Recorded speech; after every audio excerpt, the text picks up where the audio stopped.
Hello, Terry. It's an absolute privilege having you on my show today, One for the Road. I honestly feel so honoured that you've agreed to join me. How are you, mate? I'm good. I'd like to say hi, David. Thank you for having me on, mate. I know we've done something before together, but I looked forward to this one because you're Yeah, someone I never forgot, held highly. thank you so much, mate.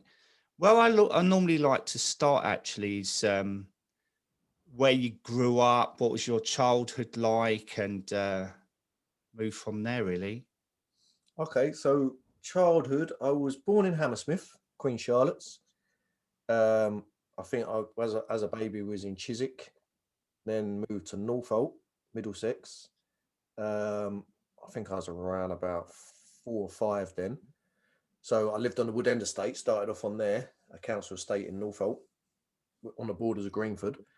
And I think we were there till I was about 7 or 8, and then moved to the Wireless estate on Lancaster Road in Norfolk. And that was pretty much right for up till probably 2007. Um, Growing up from there, my mum and dad were divorced. They got divorced. My dad was an alcoholic. Um, well, he had an addictive nature to anything he was doing because he's had a few addictions. My mum, through the breakup, went for a bit of a breakdown, I think. And then she got with a tattoo artist, become living a rock and roll lifestyle, drinking and doing drugs herself. So there was me and my twin sisters. They were sort of staying with my mum's friends. I was rebelling because I was young, so I was getting into all sorts. From middle school onwards, I was getting into trouble. Um, from there, from getting into so then I went to live with my dad, I believe, because I kept wanting to live with him on my own choice. And I think my mum was too busy partying and doing what she was doing, so she thought, well, it's a good idea, let him deal with you. Went to live with my dad. That was a whole nother ball game. I had all the freedom I wanted because he was an alcoholic and a womanizer. So he used to run a football team, Parkfield Youth, where I used to play football with the likes of Richard Langley, Jason Roberts, and all that. I used to play with them. And my dad was just womanizing all the parents. So we had a B&B because he took custody of me or share. No, he took full custody. We got a B&B and he was never there because he was off drinking and uh, he used to chain smoke. Because that's what I remember. I was always, so I basically I had to, from about 12 years old, I was on my own in a B&B. I used to have to rob the breakfasts to have dinner and lunch because I was like the trampy kid at school because I had nothing. And my dad really was on another planet at the time.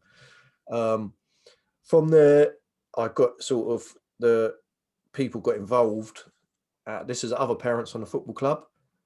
So back in the day, you used to get like a book, didn't you? You know, like a child maintenance book where they used to sign it, didn't you? And used to get your money for you. And someone took me on, another family took me on for this book for no other real reason because I'd like to say there was really amazing people when I was basically in care. Um, but I wasn't. I had a whole load of trauma there. I was still the trampy kid. My dad didn't was never really around for his addiction. My mum was too busy putting her man first and doing whatever she was doing. She was living in a versatile or volatile, sorry, relationship where he's beating her up and they're drinking and all the time as well. And so living with this lady, I was a little bit off the rails, don't get me wrong, but I think as a kid, you don't really deserve too much that's happening to you. But I used to get locked in my room from the outside in for like 3 or 4 days at a time. So I was like being on a segregation unit. So Mm. I'm good at pronouncing words. Um, so from there, I took up the gym. I lied at the gym in Harrow Leisure Centre. It was the only escape I could have because I literally I really struggled mentally as a child. I had nowhere to go. So I had to make loneliness my best friend, believe it or not. I actually remember, as sad as it sounds, but it's quite important because I think a lot of people have been there. My dad, because he was a chain smoker, there was always matchboxes and empty fag packets. So I had this little orange alien keyring where the keyring had fell off it and you shake it and the eyes move. And I put that in a matchbox and a little bit of toilet tissue as a blanket. I talked to that for 3 years of my life, my teenage life. So from 12 to 15, that was my only friend in the world because that was the times when I was on my own and locked in this room after that. I used to talk to. That's the thing that sort of got me through it all. So I lied at 15 about my age at Harrow Leisure Centre. I got into the gym, and there was a gym instructor there who knew I was lying but let me train. So I used to train. That was my escape, fitness. And I used to do that and boxing, and that's what I used to love. And taekwondo was the three things I loved, because anything not to go back to that house, because anything I would say in that house, no matter what it was, how trivial, I'd be locked away. And I'm talking like Christmases where they had their own kids and everyone would get everything, and I'd get like the knockoff naff jacket I always dreamed of, but they'd get the real ones. They'd get Game Boys, and do you know what I mean? You know, things like that. Like, it's not a hard luck story, because it actually really taught me resilience, which later on you'll see how it helped me. So for a sad childhood where I had nowhere to go, I once actually ran away from there. Believe it or not, the guy with the guy that lived in the house was in the TA, so he's a big guy, and he had a Club 90. So once they was making me move it and clean it ready for the barbecue. It's just a funny story, so I thought I'd say it. And it used to ride it to start it.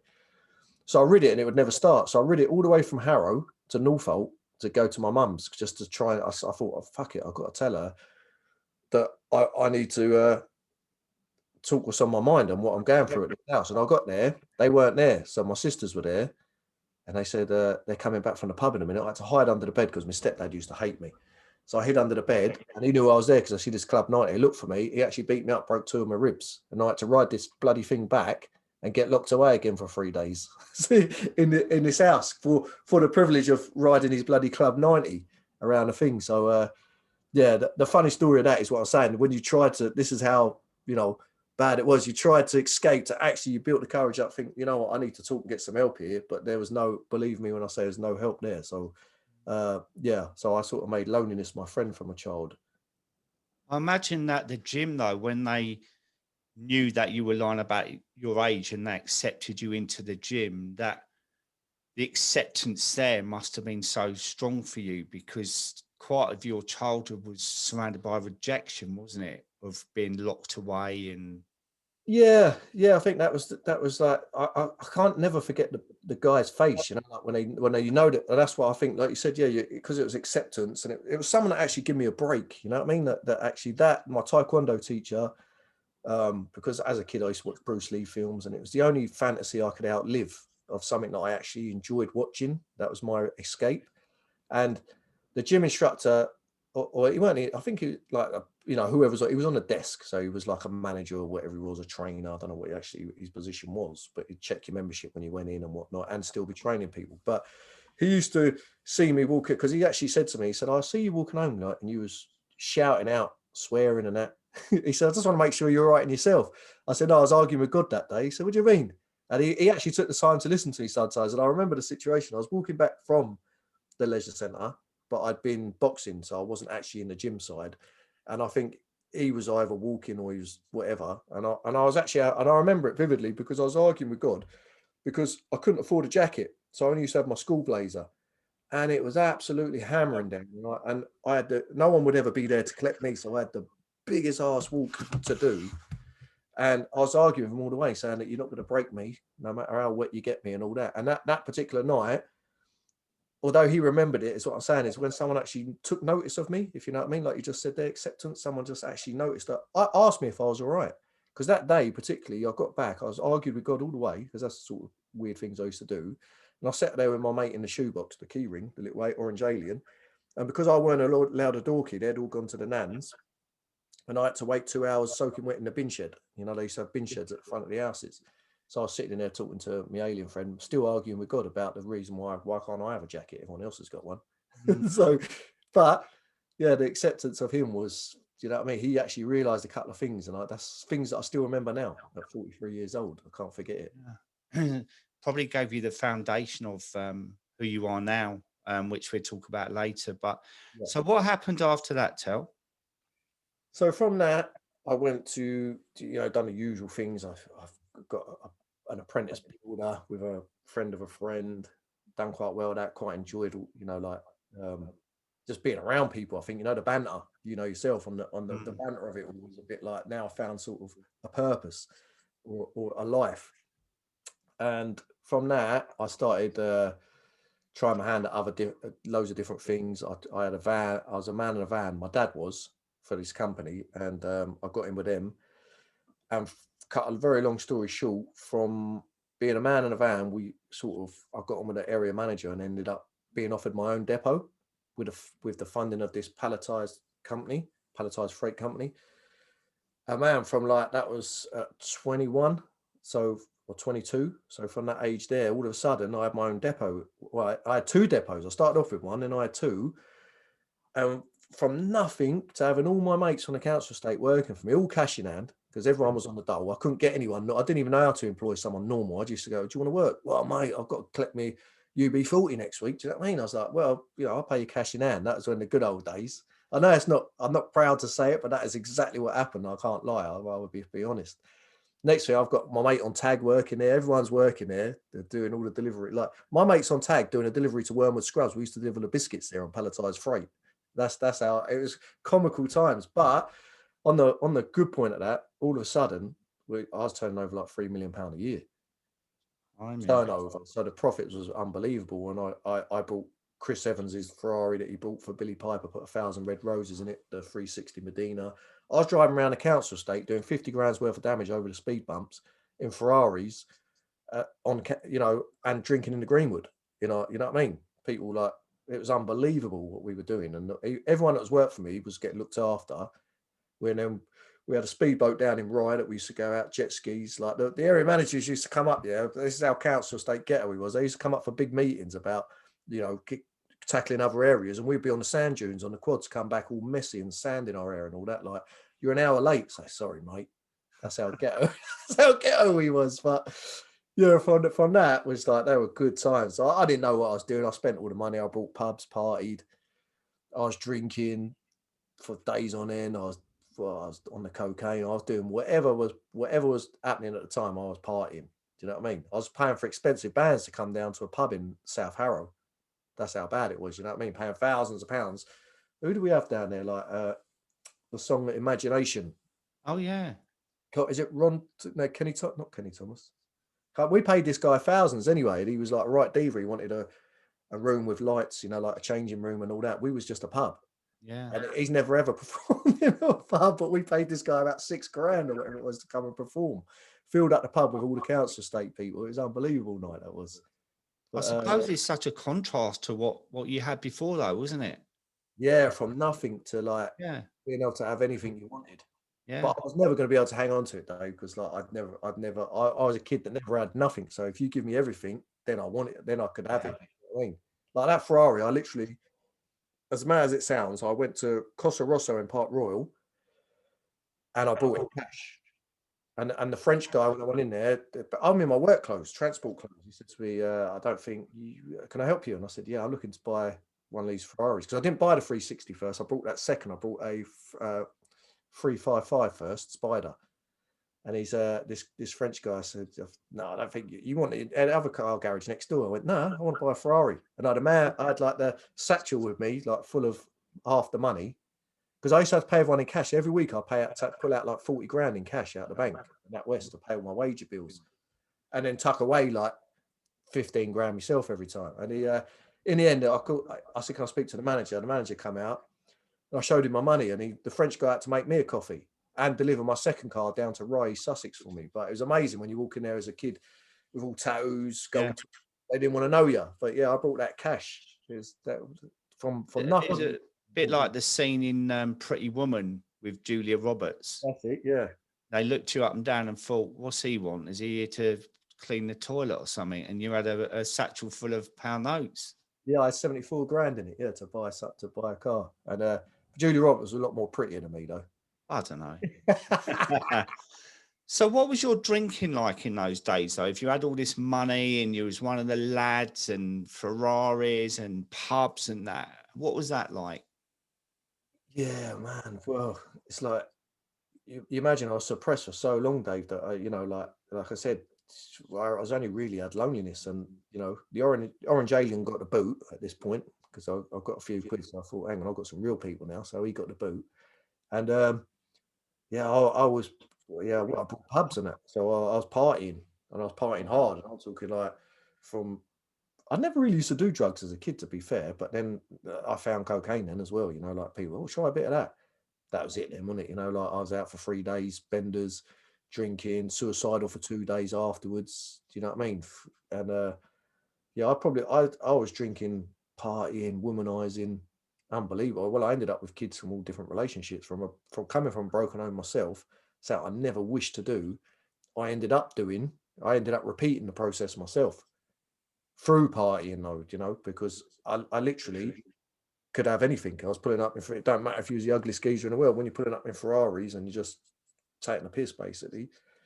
But, you know, like there's a lot of people that warm to that, whether it's real or fake. So you could be sleeping with girls all the time. You'd have loads of fake friends, hundreds of fake friends. You know what I mean? Any mate you wanted. I also had a friend from a boy band at the time who surrounded himself with women. So he'd call me because I'd pull up, take him to the best parties in the Ferrari and all that, because even though he was in a boy band, they didn't really have big money. So I had his reputation, or his fame, should I say, but I had the money. So it looked like I was his man. I just roll with him to footballers' parties and whatnot. And they'd be like, well, talking about the car. And that was it. Yeah, so it was on big set. And yeah, a lot of drugs in them days, Dave, as well, obviously, that went hand in hand with it. No, that's my era. So then what happened after that? After all these riches and the party lifestyle? So after that, I literally, what did I do after that? So from there, I lost the business in the end through like partying, and I weren't really concentrating. So they wanted to pull, because there was only like a year at a time contract. I sort of knew they weren't gonna. Well, I'll tell you this story as well, because I'll wrap this up as the childhood thing. So from the transport company that I worked for, or the franchise, they said to me, an insider said, look, they're going to pull the plug on you. So in a week's time, you're not getting no, and they used to pay you every 3 months. They said, you're not getting no trunker coming, no night trunker with your deliveries to both depots, because they're winding up the company. So you're not, for the last 3 months, because they left it right to that time when the check was due. So we was about 60K waiting to come in, maybe a bit more. I can't remember. I think it was about 64K, something like that. And so I was heads up that it weren't coming. So, and I only tell you this story not out of showing off, because it's not a show off story, but it's ultimately just to show you my mindset. Do you know what I mean? That you wouldn't get one over on me. And they sent the night trunkers for the last delivery, and I didn't send on. All the lorries were leased by this company on my behalf, so it cost them like thousands of pounds a week. So what I did was, I took the lorries. I took all the freight on my lorries. I delivered it to a shore guard company, you know, where you store it, a storage company, and I hid all the lorries, parked them up. Now, 3 days later, we're not trading. They're ringing us. Where's all the deliveries? No, we're getting all these complaints. The deliveries ain't going out. I said, when you pay the money, then we'll do the deliveries. Where's the lorries?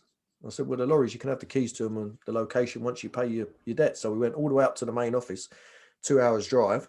We were sitting there, and it was all at loggerheads around. And I'm bearing in mind, I'm sitting there. These are big top wigs.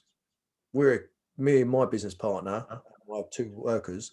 We're just council estate kids, and we're young. Do you know what I mean? They're looking at us a bit like, what, these idiots? But we had them a bit like short and curly. And for the privilege of it, they said, we had this meeting. They sent over, I think, 54,000 or whatever. Now tell us where the we said, right, the keys are there, lorries are there. And then we left the building halfway on the way back, because they were laughing that they still done us for 10 grand.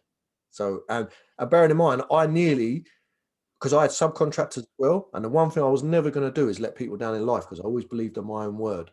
And I was going to make sure they got paid, because without me getting that money, because I'd spend thriftily all the way through, I was living such a high lifestyle that I would never have been able to pay. And I'm talking guys that come from Kent to work for me in Rye, and he had 2 kids on his own, and there's no way I'm going to let these people down. Do you know what I mean? That's the first and foremost of it. And yeah, on the way back, they said, oh, yeah, we found the lorries last night, but there's no goods. And I said, yeah, well, you took me for 10 grand, and we took them for like 60 grand of goods.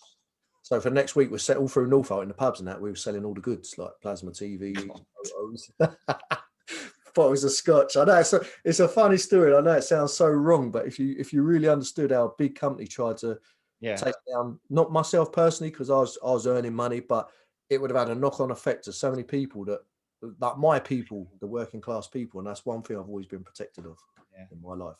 Well, not everyone agree, but I think fair play to you, Tel, because you know, being a man of your word in life is so important. Yeah. So you. after that, when did you decide you wanted to move? So from there, I went back into the building game. My mum was going to sell her house, because by this time as well, like I've sort of built up a relationship with my mum and dad again now. Do you know what I mean? I've sort of, I was living on my own from 15, so I'm back working now. My mum's thinking about moving to Devon, and she said to me, "Why don't you get yourself on a property ladder and buy my house?" So this is like our childhood house now. So I thought, yeah, it's not a bad idea. So I didn't even know, like if I could get a mortgage, but we went through the scenario, had a mortgage advisor, got it all done. I brought her, she gave me a house cheaper. She moved off to Brixham in Devon. And so I had her house for a year, and I loft converted it because I was really into, I had all the building friends around. So we'd all done everything, made it out. And then all of a sudden property boomed. I don't know if you remember, like it went from nothing to like, I brought it for 90 grand. Next thing, like everything's selling for like 200 grand. Yeah. So I cashed it in at 210, I think, or maybe more than that. I can't even remember now. This was in beginning of 2007. And I thought, what will I do now? And I just met my missus at the time. And I thought, she said, well, let's move away then. It'd be nice to get away. And so I thought, yeah, I like to be by the sea. Because when I was in Rye and I had the speedboat and that, I thought, yeah, I've got to get back to that. I love that. So we thought, all right, let's go down there. So we went down there, had a look about. Sold my house, found another house down there in Paynton. So I looked in Brixham, looked in Torquay, really like the part of Paynton I was like, it was on a hill, a nice little private road with palm trees. I say private, it wasn't private, but it looked private. And the views from this house, like in the back bedroom, was across, you could see down the mountain, you know what I mean? You could see the sea and that. And I thought, oh, that will do. It just felt right. So we brought that. I've still had, I think I only put so much down, had a mortgage. And then that was it then. So we was off for our new life. So we went off down there, and we didn't know what we was going to do. She was a dental nurse at the time. No, I think she worked at Playboy TV. She was to do with the editing of that. And then, yeah, because dental nurse, it was later. So we went down there, thought, yeah, we'll find jobs, everything else. So we was there 7 months. Good times, really. You know, we used to go sea fishing with my uncle, go around my mum's and that. It was just like a new life, you know. I was going jet skiing every day. I bought a jet ski as soon as I got there. I was out every day on that. That was brilliant, that was. But we couldn't find work down there, you know, like it's quite amazing down there, because if one of you went for a job, about 50 other people went for that job. So it wasn't a smart move as unless you've got a really niche trade, you know what I mean? I couldn't be a builder. I was loads of trades, but master of none, if you know what I mean. So I couldn't do one thing. So I was talking to my uncle down there, because he moved down there just before us, probably a couple of months before us, my mum's brother, Vince. And he said he was a landscaper. So I said, why don't we do something together? He went, yeah, I'm up for that. So we used to, like I said, go sea fishing together, play online on the PlayStation and whatnot together, some war games. And what I didn't realise, it was a family secret from my auntie and him, that he was struggling with mental health issues. This is one thing we never knew until later on. And so he was off his meds and he was having psychotic moments. And I sort of should have picked up on it, but because I'm just a cheeky chappy myself, I just think, oh, maybe some people get a bit paranoid. But when we used to be sea fishing, and he's teaching me to sea fish, because I never fished in my life. And he used to pull out this little book and he goes, yeah, do you recognise that? When we're just sitting there fishing, calm at sea, you know, off the bank, not on the boats and that. And he said, these cartridge, I think they're London ones, they're following me. I say, nah, I don't know what you're on about. Do you know what I mean? I said, I think you're just overthinking things, Vincent. Like, this is all in your head, mate. Who's going to follow you from London? Not like you're a bloody gangster or something. You're a landscape gardener, unless you rip someone off. And he's never done that in his life. And he said, nah, it's just thought I'd ask, because it's like you keep going back and forward to London, and these cartridge keep turning up here in my road. And I thought, mate, yeah, no, I don't know. These were like a few moments like this, you know what I mean? And then one night leading up to probably a couple of weeks before the event, me and the missus were sitting, our house was reverse level. So when you pull up on the drive, you go in and you've got an integral garage that goes through to the kitchen. And you've got the kitchen, diner and the hallway, and upstairs to two bedrooms. Or was it 3 bedrooms? 2 or 3 bedrooms upstairs, downstairs to a big lounge. And because it was on a hill.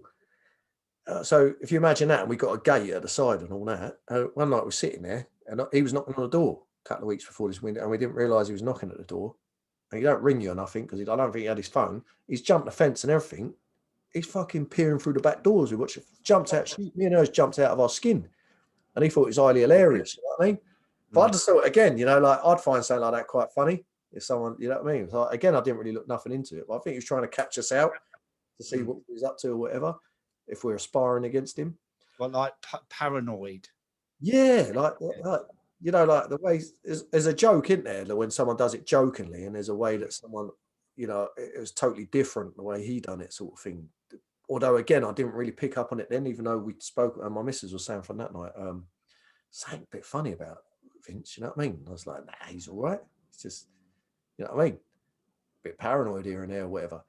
She said, yeah, but he does some weird things. And I was like, but she still swears to this day she picked up on it. I didn't. But so fast forward now, October 14th, we've been in Devon like 7 months now after doing the big move and living life. And bearing in mind, I've gone out with my uncle and auntie loads of times. We've gone for meals together. Like, I'm very close to my uncle, because when I was a kid, my cousin, he used to have us over his house or his flat in Harefield. And he used to do things with us like, you know, play Monopoly all night and actually spend a bit of time with us. So he was someone I quite held, again, someone that showed me time and affection that I held quite highly in a way. Although we lost contact for a good few years in my older days or whatever. So October 14th, 2007, he's come in. I'm sitting at my dining table reading an Auto Trader. The missus cooking a Sunday roast. I'm looking to buy this tipper truck for mine and his business we spoke about, landscape gardening. And she's gone out to walk the dog. I've made him a cup of tea and that, and he's coming out with all these things. Like, he looked a little bit like a man that was possessed this day. Like, his hair's all over the place. Do you know what I mean? You know, like a troubled man. And he was questioning me about a package that I had on the side that I ordered something off of eBay or whatever it was, or the missus did. It was from Essex, and his ex-missus from Essex. And he said, are you conspiring with so-and-so? And I said, mate, I don't know. It's a letter from Essex, you know, because that's the way I would say it to anyone. And not understanding mental health, how can you answer it in any other way? And all these mad thoughts he was coming, well, someone's been coming in my house and messing around my paperwork. I said, who's going to come in your house and mess around with your paperwork? Well, you're not telling anyone where I am. Who cares who you are and where you are? Like, I really didn't, you know, understand it or apprehend it. And he, from there, calmed down a bit. Because I think there's a lot more said, but it's so long ago now, I can't remember everything that was said in that build-up. The missus come back from walking the dog now. He's no longer getting anywhere with me, because every time he say it, I'm just shutting him down. You know what I mean? So, no, Vince, it's all in your head. Just let it go, mate. I think it's time you go now. Do you know what I mean? And he said to me, all right, yeah, I apologise. He said, I'll tell you what, though, I've got last week's Auto Trader. And I said, that's right, because there's one here in Trago Mills. I'm going to go up there and have a look in a bit after dinner. And he said to me, yeah, well, let me get last week's. There's a couple in there you might want to see. And I thought, all right then.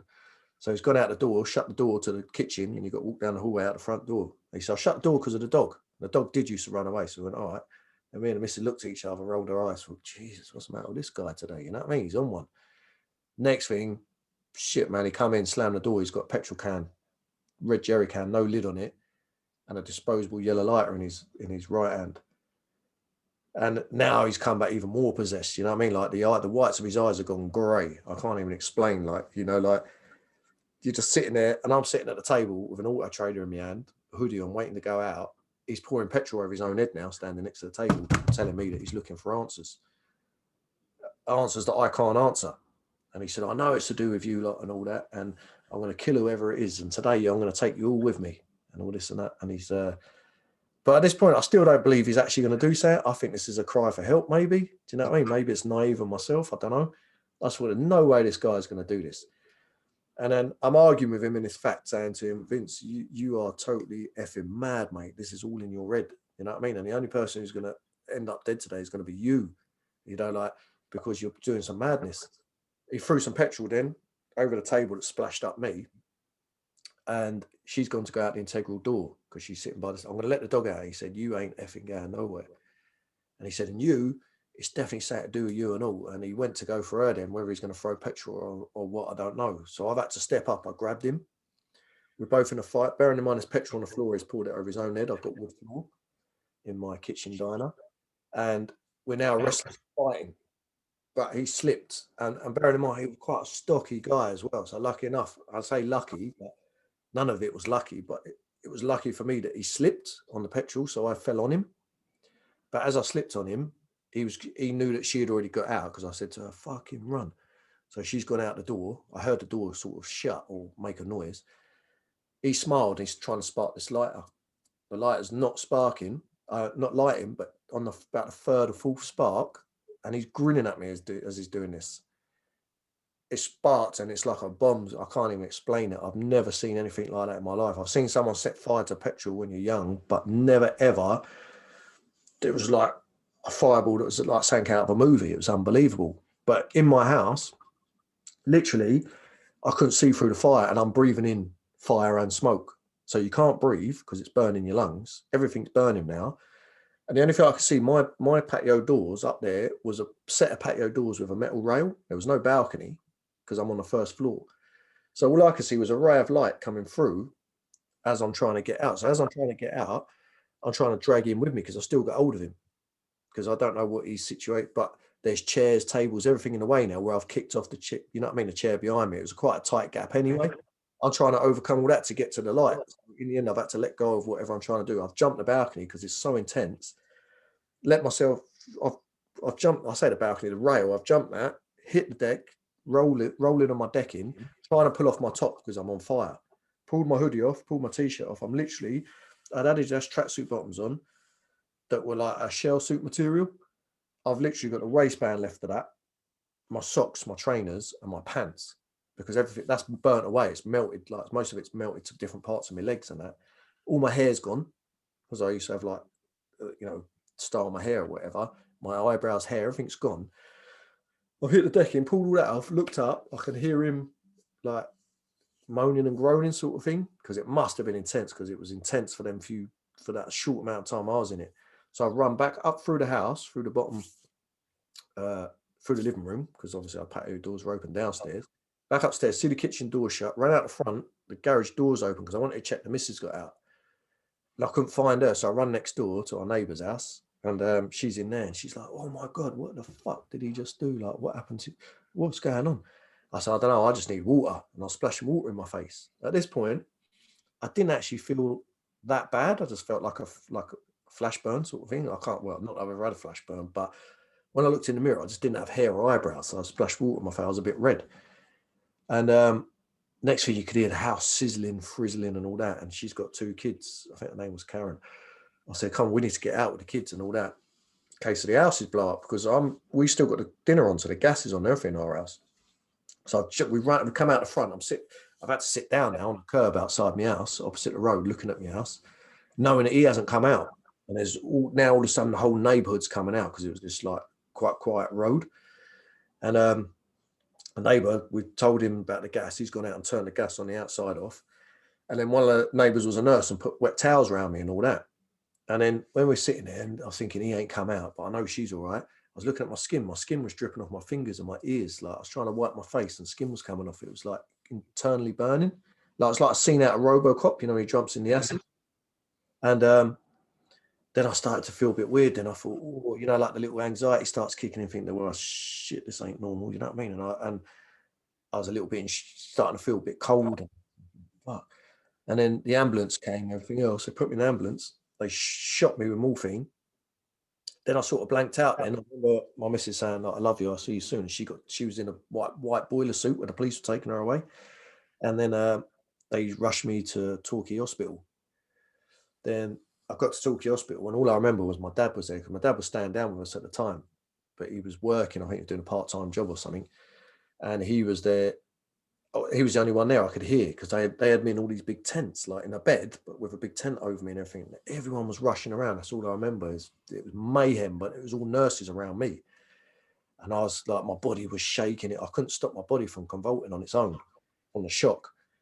And yeah, I just said to my dad, tell my kids I love them, because I kept seeing the light myself. You know, when they say you see the light, I know it sounds cliche, but I kept like, even with my eyes open, I could just see pure white. And I just thought, man, and all these nurses running around, I just knew I weren't going to, or felt I weren't going to make it. And then I don't remember nothing from there, where they rushed me off to, they tried to get a helicopter, but couldn't get one because it was the end of the summer. I think it's so busy. They rushed me in a hospital, ambulance to the Bristol French A Hospital, which was, I think, an hour and a half, 2 hours away. And next thing I remember being in the hospital, but I couldn't see. And I could hear loads of people around me talking to me. So I was talking to them. I thought I was all right, but I'd swollen up. Like my head was 5 times its size from the internal burning and the water retention of the burns. And my body, people said they came in to see me and walked straight past me. Didn't even, I was unrecognizable. I looked about 22 stone. And from there, I don't really remember too much, because they had to put me in a drug-induced coma and work on my skin, like skin grafts, taking skin from my thighs, rebuilding my arms, because I'd got 48% burns, deep, I can't remember what they're called now, but proper deep burns. And they had to rebuild a lot of me, like my neck, my hands were burnt, my face was badly burnt. But there's only so much they could skin graft, which was mainly my forearms, probably from the hoodie burning me, and my neck from the flames going up. And that's where my road to recovery really started, I guess, because from there, I was a drug-induced coma for, I think, up to 6 weeks, I think. Yeah, 6 weeks. And then I just remember waking up out of the coma, just staring. I was in ICU and I couldn't move because I haven't walked. So like, and I'm wired up to every machine because I caught every superbug whilst I was asleep. A lot of things went on whilst I was asleep that I don't actually remember. But as in, I died twice, or not that I died, but they read my final rites twice, that I weren't going to make it, basically, that they're going to have to turn everything off. So everyone had to get called up, go to the chapel of rest, and all write in the book for me and everything else. And it was only the second time he'd done it, and my sister kicked the priest out. She told him basically, like, she said, you know, she's not religious, but I'd never swear at a priest in my life. I told him to F off out of the room because he was trying to write me off. And it was only an old army surgeon that was there, who was my surgeon at the time, Bristol French Aid, decided to turn me on my front because I had MRSA, C. diff, pneumonia, and it was the pneumonia that was with on top of the burns and the smoke, the shadow on the lungs of the smoke inhalation. He turned me on my front, which made me survive because he used the back of my lungs to breathe. So that pulled me through it, a bit like what they do with the COVID now. Yeah, that's what they've been doing with the COVID patients. So that pulled me through that, and then waking up from that, I think they woke me up a few days before. That's when they passed me a mirror and that, man. And I was like, I just write a guy that was always at the end of the bed. So for the 3 days, or it seemed forever, it was only probably a few days, he was always reading this book because I couldn't do anything because my hands were in splints. I couldn't talk because they had a tracheostomy in me. They had to release the balloon for me to talk, so I had to point at letters. So all I could do is literally sit there, watch a big clock at the end of my bed, because now I've got insomnia because I've been asleep for 6 weeks. So I'm just counting the time on this clock, seeing people coming and going, pointing at letters, getting frustrated that I can't talk and can't do anything for myself, and watching this male nurse reading bloody, of all things, Red Hot Chili Peppers lead singer book. I must have looked at that guy on that cover for how many times? Yeah. Over the weeks, and he was talking to me, and he said to me, "Do you want to like see yourself in the mirror?" And I nodded, and he passed me a mirror, man. It's like I'm not saying I was a pretty boy. I was just happy in my own skin at 28 years old. You know what I mean? Up until this point, because I was 28 when this happened. And a monster looked back at me. It was like a scene out of a Freddy Krueger movie or something. That's the only way I can explain it. And I just thought, that's a whole new thing. How am I going to live? Do you know what I mean? How can I live looking like that? And I'm thinking this while not being able to talk, not being able to move, can't even walk out for a bit of fresh air. Literally in this position that you're in, you're stuck in. Now you've got to deal with whatever it is. No matter what your emotions are, this is where you're at. Then, what, a day or two later than that, I wake up again out of my sleep. I got my sister and my ex there. And I'm thinking, and that's weird, because obviously I know I've got my missus and that. I'm thinking, why are they here? But they're both crying at the end of my bed. And I thought, oh, man, I'm not going to make it now. Do you know what I mean? It's weird enough that she's here and they're all crying. And they said to me, "I've got something to tell you." And I said, "Oh, all right, go on in." And I just thought, I felt pretty, you know what I mean? I've been asleep and that, but I didn't feel like I was on my way out just yet. And then, yeah, and then they said to me that I lost my daughter. She had died about 4 days ago. But the nurses and that advised my family to bar the ex from the hospital from telling me, because I was in such a bad way. I wouldn't have pulled through if I'd have had any bad news the minute I'd woke up. It was bad enough them telling me then, but the family wanted to tell me. And that I can't explain, Dave, because to sit there in that position, I'm trying to deal with being disfigured. I'm trying to deal with like my uncle trying to kill me in my own house and not being able to do anything for myself right now. Don't even know what's going on, what I can and can't do anymore. I'm being fed through a tube. And then now they're telling me this. Now I can't even grieve. Do you know what I mean? For something, I can forget about all my problems now, but I can't grieve because I can't even go, I can't just have a minute to myself, go and walk, you know, like what you'd want to do. Do you know what I mean? So what they did do, this particular nurse who was, like I said to you, with the Chili Peppers book, sorry, because I can never remember their names. It's so long ago, man, but I have to just describe by memories of what I remember. And he said, listen, let's take him on it, because also I was addicted to the oxygen machines for whatever reason. I needed it because of my lungs. He said, I think we should wheel him outside, the three of us, put him in a wheelchair, take him outside for the first time. They took me outside. I'll never forget it. Like, I thought I'd missed Christmas and everything. It was Christmas decorations everywhere. I thought, Christmas has come and gone. Like, it felt like I was there forever. They wheeled me outside, and this hotel, it's like an old army hotel, you know, like where I was staying. But I just remember coming out for the first time, smelling that fresh air. Although I've just been told the worst thing in the world, and I'm trying to deal with a lot of things, I never forget the smell of fresh air. Like, I've never smelt it like I smelt it before, and it was like a misty night, that rain in my face. It was like pure heaven. Do you know what I mean? Coming out from it and just that little escape. But now I'm sort of like banging trouble now, because now I'm going wheeling back to the bed, and now I've got to deal with all of this. And to be honest, it's the way they're injecting me up, Dave. I can't really remember. I remember getting the bad news, and I remember smelling that fresh air and everything else. Do you know what I mean? But then every day now, I'm learning to walk, crying my eyes out as a man because they're standing me up. I'm dizzy. My legs ain't working. I'm literally getting back in bed, failing, like crying my eyes out. Do you know what I mean? Everyone's like, oh, don't be upset. But I can't even walk. Do you get what I mean? You know, like as a 28, you've walked for 28 years. Now you've got to learn to walk again. And it's hard. People that's been in a position would understand if you've been laid up on your muscles, because I deteriorated down from a 12 stone, 11 and a half, 12 stone average man. I went down to 6 stone just from being in a hospital bed, laid up for 6 weeks. That's all it was. And obviously not eating, being fed through a tube. That it's a hard thing to explain that, but I think it's an important thing, because I think a lot of people must go through that and will understand that's a whole nother battle in itself. You know what I mean? There's all these battles going on with me right now, but that was one of my things that amazed me the most, of how strong you have to be to try and push through that, like, because it really rips you apart as a man, or as a human being, should I say, not even as a man. So now I'm going through my therapy. They're talking about, like, obviously weaning me off the oxygen, because now I've got a funeral. I've been told, you know, this is maybe like a week later now. I'm doing all these things, grieving, still in ICU. They now put me in a room now on my own. So I've come out of ICU. Do you know what I mean? So one achievement, I'm out of that. I'm doing my physio. I've still got all the machines going on, because also at that point, you know, from everything, I seem to remember them dropping me off the bed, but I had a catheter in my bum. And whatever happened, they were changing the bed. They rolled me too much, or I fell to one side. They ripped the catheter, and then I had to go back in for more surgery because they ripped a main artery in my bum.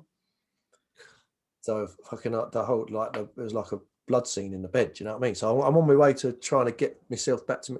And all of this, I've got a funeral now, like, it was just before Christmas. And I'm trying to gear up. I'm trying to find the strength to, like, there's no way. I haven't got to say goodbye, because that's one thing you're dealing with grief. There's grieving, and then there's never getting that opportunity to say goodbye. Do you know what I mean? Never, you can't get back them last moments. So I don't remember her visiting me because I was in a drug-induced coma, but my ex brought them up to visit me. But ultimately, now I'm hating my uncle even more now. Like, I know that he hasn't survived because they've told me, but now you've took something from me that's so important. You know what I mean? Take my looks and take whatever else, but you took something that I can never ever get back now. And so I'm trying to get better for this, but everything was a setback. Every time was a setback. They released me from hospital. I've been in there so long. I'm having panic attacks. They've got me off the morphine, so I'm having all the itches, like all the skin crawlers from the morphine. You know, like, that's why when people say they've been on heroin and now I understand when they say it's making me itch. I truly understand some addictions, believe you me. And one of my biggest addictions, what I never knew was that powerful, was oxygen. Ever addicted to that? My God, that's unbelievable. So how I got off of that, they said to me, he's going to have a nurse go with him to the funeral, and they're going to have to take mobile oxygen machines, because now I'm an outpatient, but I'm in and out. So I've got 2 more days till I have to go home, because they said if I can drink a cow shake on my own, because I can't eat nothing, everything tastes like paper. I can't eat chips because I've been tube fed for so long. But I've got this vision. I have to walk on her funeral. I have to be there for that. I'm not being nursed. I'm not going in a wheelchair. So when the nurses used to go out, my sister used to get the ump because she used to have to stay out there with me and stuff. And the missus, when no one was there, I used to take it off till I couldn't breathe no more. I'm nearly passing out. That I'd put it back on again. So I weaned myself off of it. So that was first stage. I didn't have to have the gas bottles no more, which they believed they done, but I weaned it off myself. So I'm a home patient now. I've got a funeral coming up. I'm still in a wheelchair because walking was like a whole nother thing. And obviously the hands, I had to really learn to use my hands because they're in splints for so long in a certain position. My neck, I couldn't look up, I couldn't look sideways because they kept me face down with a tracheostomy. So now they're starting to take everything out now. Tracheostomy's out, so I can talk without the balloon. I've got the tube comes out. So now I've pretty much got nothing on me. And it's the day of the funeral. And I'm an outpatient. We're still in Bristol. We've got a house just outside the hospital. I've come down for the funeral. My friends have all laid on the cars, but I've still got a wheelchair because I can still just about walk. And I said to my friend, he said, he was a car dealer. He said, "What cars do you want?" I said, "All black Range Rovers." So he laid on all these Range Rovers. And I said, "I'm driving." He said, "No, there's no way you're driving, till you can't drive. You're not insured for one, and secondly." But I made such a scene about it that he just took every risk and said, "You know what, fuck it, there you go. Just do what you got to do, mate. If you crash it, it is what it is." So I drove it. I followed the horse and cart. I got there and I walked for the first time that day. From all the time when I was in hospital and everything else, it was I achieved Without it. crutches as well, wasn't it? Yeah, without crutches and nothing. I walked for the first time, walked back to the car, drove the car back, went for the afterthought, but now I've got to go back up because I'm still an outpatient. So I've got physio on that next morning. But this, for her, she gave me the strength, and I had a goal, should I say, to do her proud and myself proud. So that's why I truly believe setting goals, although not extreme as that one. But if you set goals and you have something to work towards, your mind can make you achieve the unachievable if you believe it enough. So after that, I mean, the tragedy of the fire is enough for anyone in their life. But to lose your daughter as well was just shocking. But do you think from that has helped you with the strength to recover from what happened to you? Yeah, I think because from that point, I talk about that as an achievement because I've done that for her. But then moving forward, I think then it all hits you a bit later on because I'm back in London. Now I'm getting out, but grief hits you for a long time and hits you when you least expect it. Like sometimes I'd be eating my dinner and start crying in my dinner because the emotions of grieving is just unexplainable. Do you know what I mean? Because there's certain things you think, and I'm suffering PTSD now. I'm under a clinical psychiatrist because my head's just not right. Do you know what I mean? Because from a victim of mental health, I'm now became a sufferer of mental health. My anxiety is through the wall. I had a full-on pharmaceutical addiction with temazepam and diazepam, so Valiums and sleeping pills, because my body clock was so messed up of being in there that I had to take pills to sleep because I couldn't sleep without them. I had to take pills for nerves and anxiety, which was the diazepam, and then you take more and more of them because build a tolerance. So in the end, I was even buying them off of sites because the doctor wouldn't give me so many. And the doctors used to tell me, I don't want to keep giving you because you've got an addiction. And I thought that was kind of rich because you're the one that gave them to me all in the first place. You helped create my addiction. Now you want to monitor my addiction. Do you know what I mean? So I remember, like, you know, obviously, like you said, yeah, the burns and the recovery was hard enough. Do you know what I mean? Without the grieving on top of it. So it just created so much more that you didn't know whether one day it's your PTSD, whether I'm grieving, whether, you know, like everything was I can't even explain them emotions because you're right. It was too much at once. The grieving, losing a child before yourself, it's just an unheard of thing, isn't it? It's just something that you take for granted that your kid's always going to be there and bury you. You know what I mean? Not that you're going to be at their funeral. So that was a proper killer, really. And so I had to do a lot of work with this psychiatrist. PTSD, obviously, is quite a bad thing as well because I was having nightmares all the time. I couldn't really watch films with fire in it. Do you know, everything would take you back. I couldn't watch any sad films. I couldn't watch like even hospital programs, you know, like on TV, A&E or anything like that. Everything would trigger something. My anxiety that was probably a bad thing. That used to really, you know, I didn't want to leave the house. I became a recluse for probably a good 2 or 3 years. Didn't want to see anyone. Didn't want to go anywhere. And from one night of playing a game of cards with friends and family, someone had a joint. And again, I talk about it lightly, but it helps for one thing, but then not for another, if you know what I mean. At that time, I was so bad on pharmaceutical drugs. I said, let me have a bit of that. And they said, yeah, but you know, I don't think it's good for you. I said, no, I think, you know, I just wanted a release, you know, like this is the start of where you start looking for other releases, take your mind off of things. So I smoked this joint, and man, I had the best night's sleep of my life. I laughed my bollocks off for about 20 minutes straight.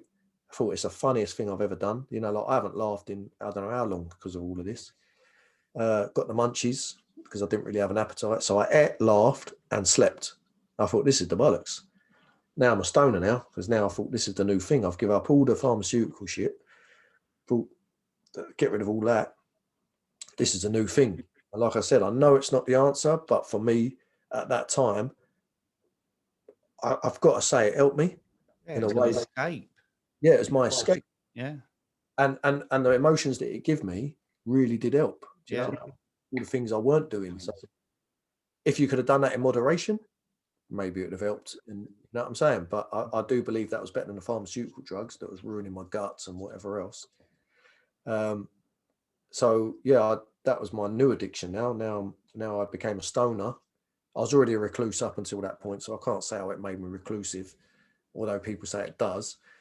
I built a gymnasium in my bedroom because they told me you're never gonna, you know, chances are your mouth's not going to move properly.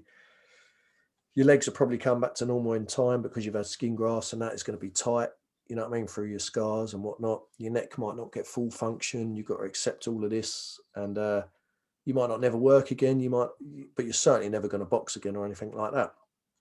So in my mad moments and my PTSD and my mental health journey now, the missus was working. Now she's a dental nurse assistant.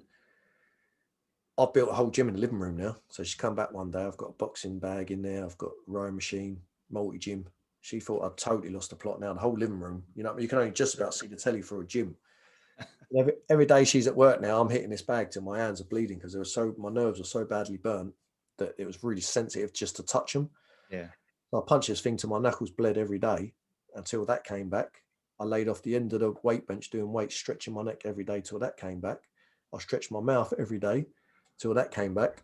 And everything they told me that may not come back, I've now got to defy it, Dave, in my mind.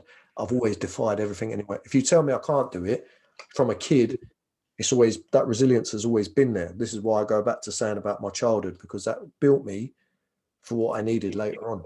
Yeah. Because it built resilience in me. And every time they told me I couldn't have it, I couldn't do it, I went out and achieved it. And I still had that installed in me. Pure survival, mate. Yeah. So what about the boozing? Did that go alongside with the drugs? Yeah, so from smoke went up, say maybe 2003, 13, something like that. I started going out with my mates again. They pick me up. Do you want to come up the road? And yeah, come out because now I'm starting to get out a bit. Do you know what I mean? Because I'm my sleeping pattern's a bit better, and I'm still smoking joints, whatever at this point. Not smoking them out, just when I'm indoors.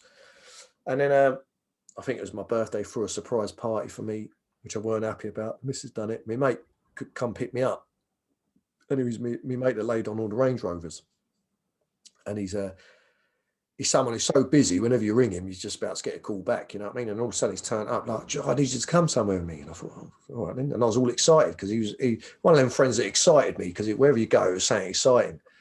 And he took me to my own surprise party, which I weren't at, but that was sort of like the start of it. So then I was drinking that night.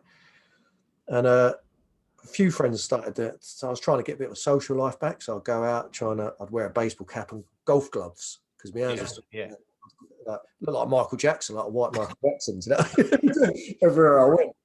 And then, so I started doing a bit of that. But I think drink started masking it a bit, so I could go and have a few beers or get drunk. And like even me and the missus would go and have a few drinks sometimes. And then now and again, I'd have maybe a little bit of cocaine again here and there. Do you know what I mean? Just because it was around, you know what I mean? It's still them sort of times it was about. And all my lot of working class people, you know, you couldn't go in a pub in my areas without that just being around. Do you know what I mean? You'd only go in the toilet for a piss and go, oh, there's a cheeky one in there for you. And that's it. You think, oh, yeah, no, I shouldn't, but you would. You know what I mean?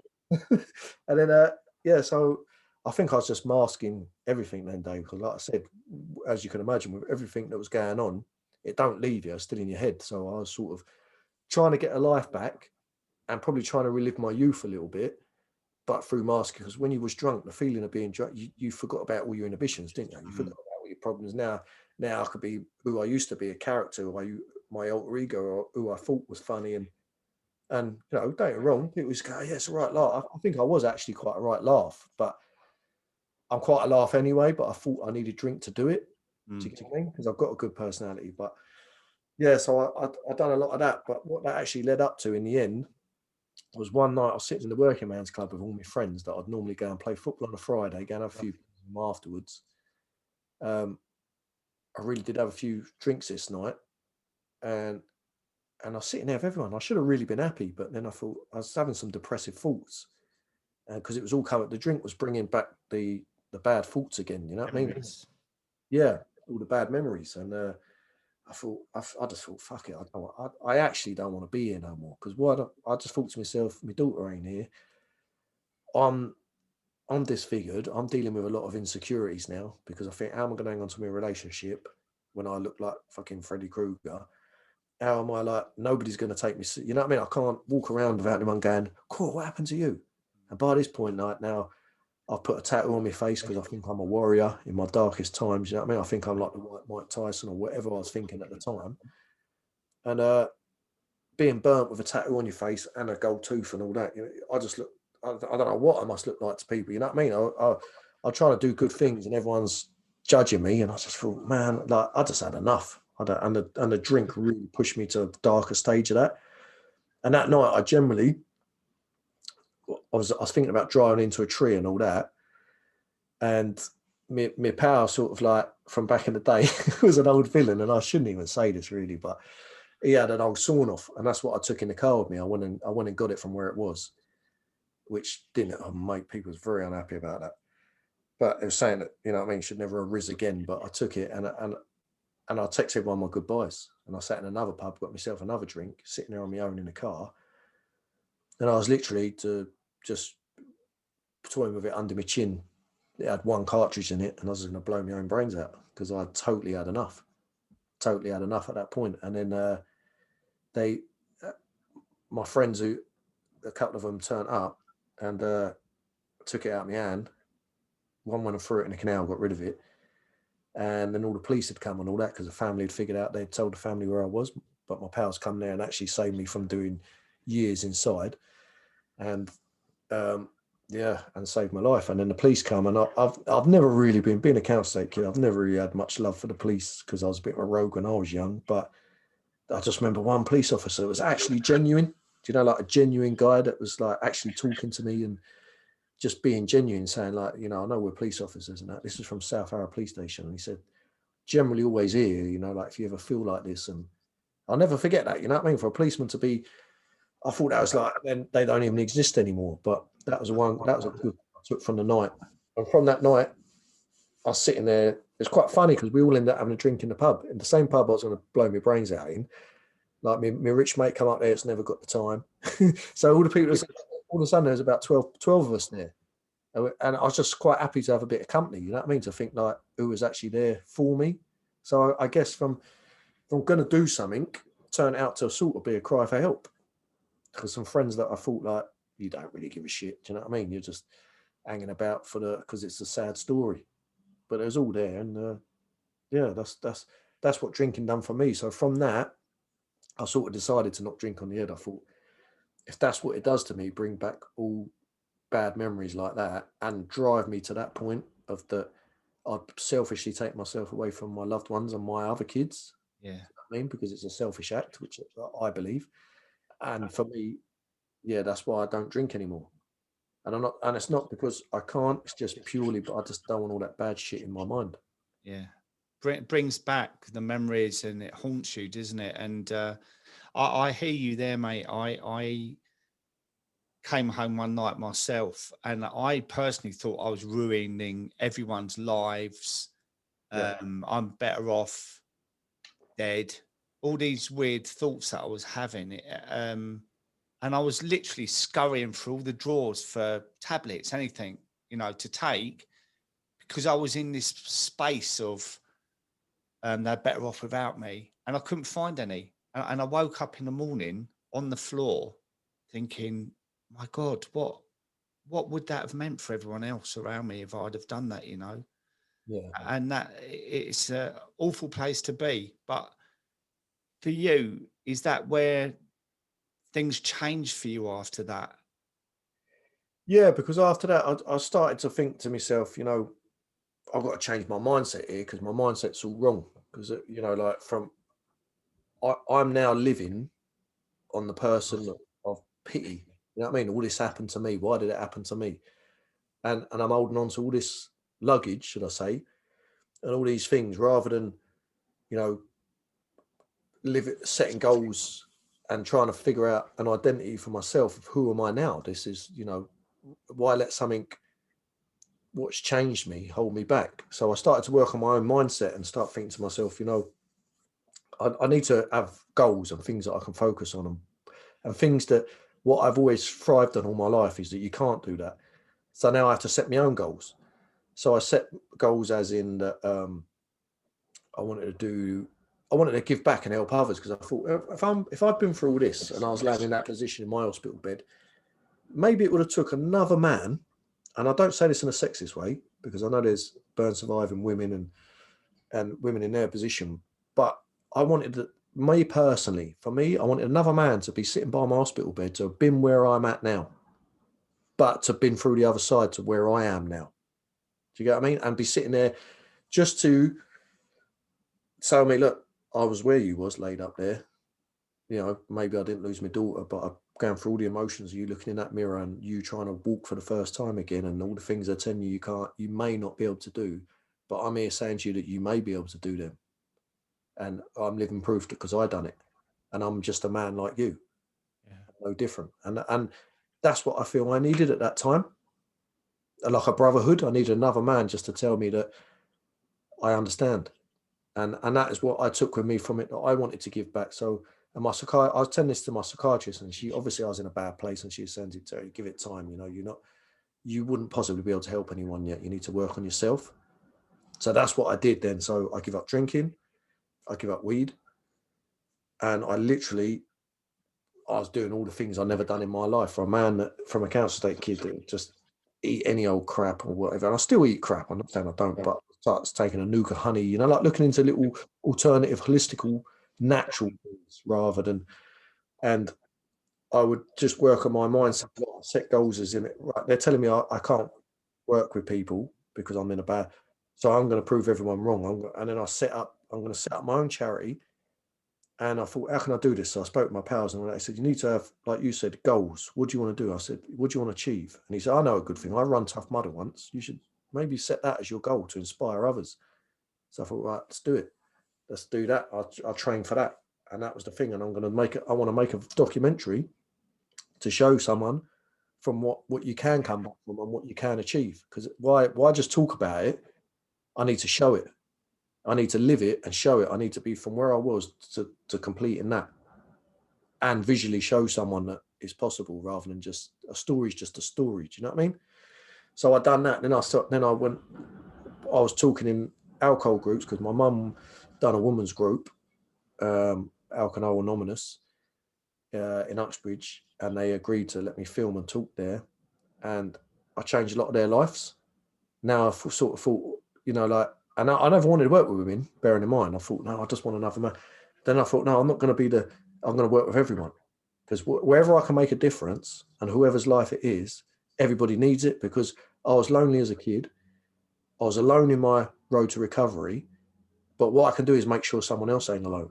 And that was my super strength. And then I went on to do other things. I'd done a horse challenge, 3 days to do the people that say, people fall off horses. Someone was just telling me about it, and they don't ever get on a horse again. And I thought, right, well, I've never ridden a horse in my life, but I'm going to do that challenge. I've done that in 3 days with a Welsh national team. They've never seen a counsellor to get kid turn up, do the figure of 8 in 3 days, never rode a horse in their life, but that changed people's lives. Kids that fell off a horse once and scared, but it went down so well. That's how I see my life doing. If whatever I did, though, I wanted to visually show you it. That was my thing.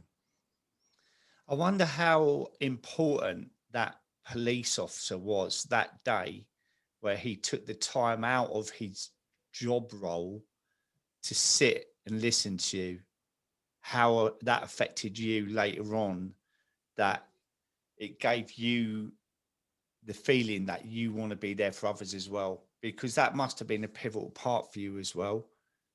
Yeah, well, from what I told you about my childhood and everything else, I'm a man that really don't trust in many people. I don't have no expectations of people, should I say. Not that I don't trust in people.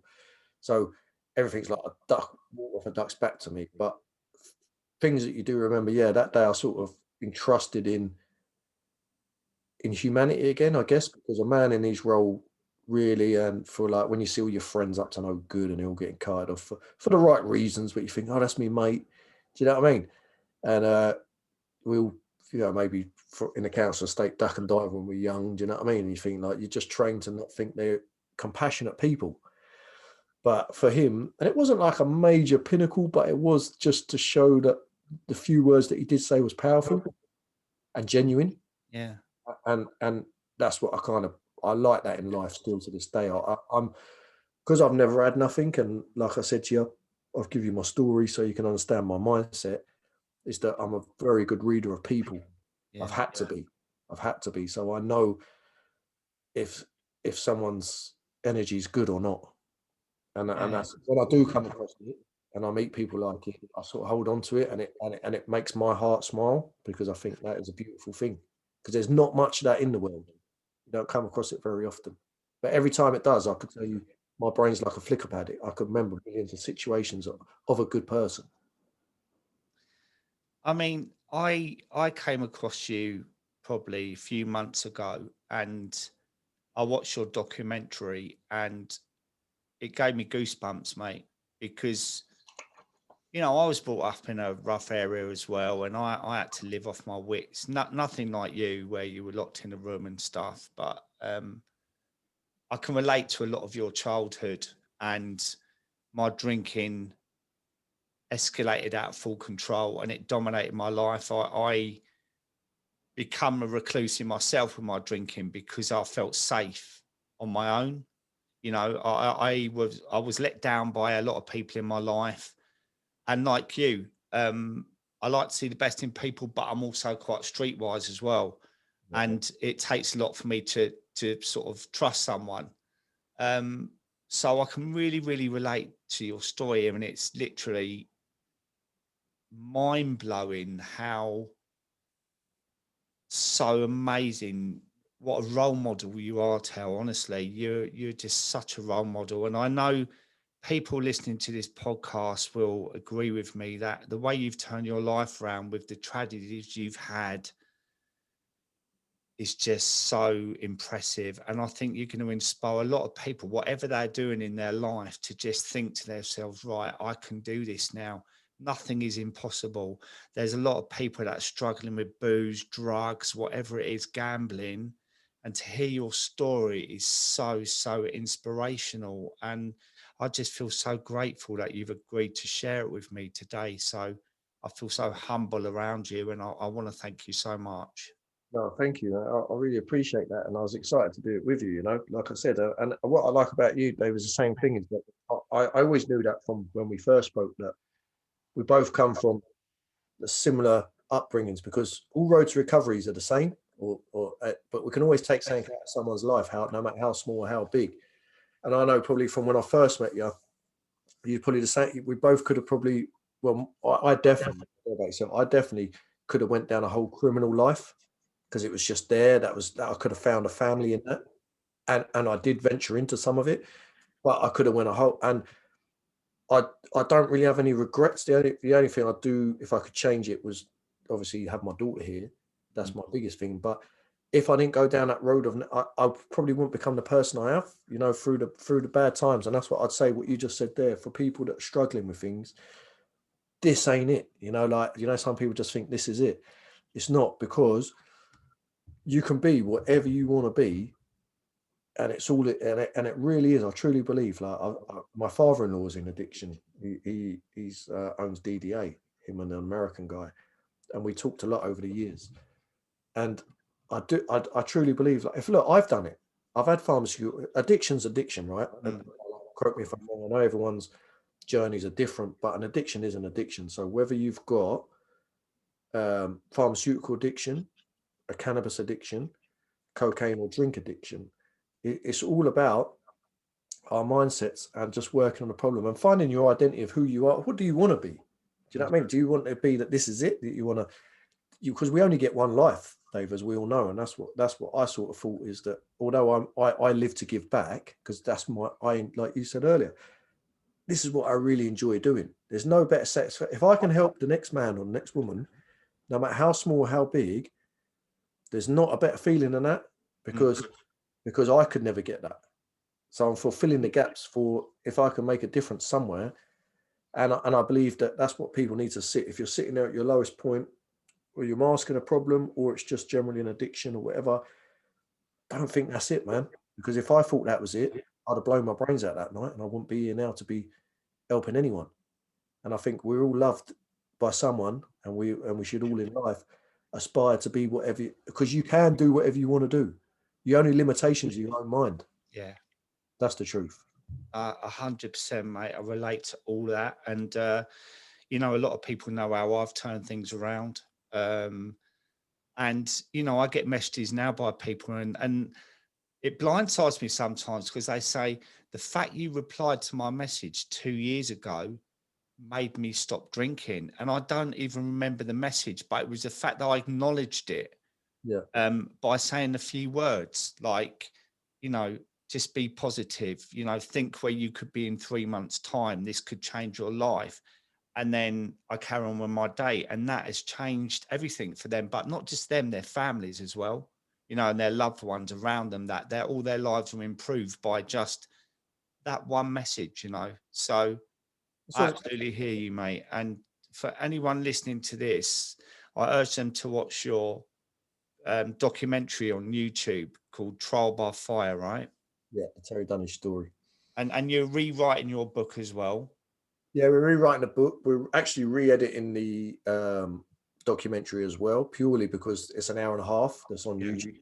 That's why it never made TV. So we're actually we brought it down to 45 minutes, but you've seen it yourself. It's so powerful. It's so hard. It took us a year and a bit now to try and still have the impact, because my main thing about it's not about being on TV, don't get me wrong, but I want it to get to the people, and it's not from a self-gain point of view. It's just purely because that is, if I never done anything else in my life, that will always be there to inspire someone else. And I know so many people that I've sent it to, and, you know, like people that have reached out to me. And it's, to me, that's the hardest thing. I don't know about you, but for me, so I feel so self-bloody, what do you call it? You know, I go, oh, well, have a watch of this. Because Terry Dunnage story. They reach out to talk to me, and I go, just have a watch. I think it might inspire you, but I'm never trying to plug myself. Yeah. But that's my tool. You're good at talking, though. You do what you do. Who talks? I'm dyslexic, so my words come out back the front. So I'm not really a big talker, so I like to visually show you. And I'm not a psychiatrist, so if I can just show you something, and that's why I always put people to it. So we're bringing it down basically to, yeah, if we can get it onto even like, you know, a small channel somewhere, because on the actual documentary we won 2 of the best awards, the Double Diamond LA Award in America and the London Golden Lion Awards, but it never got on TV because it was too long a documentary. And like I said, I wasn't really looking, because I know it's still doing its thing on YouTube, but I generally wanted to like just reach everyone with it, with that, and that would have been my legacy.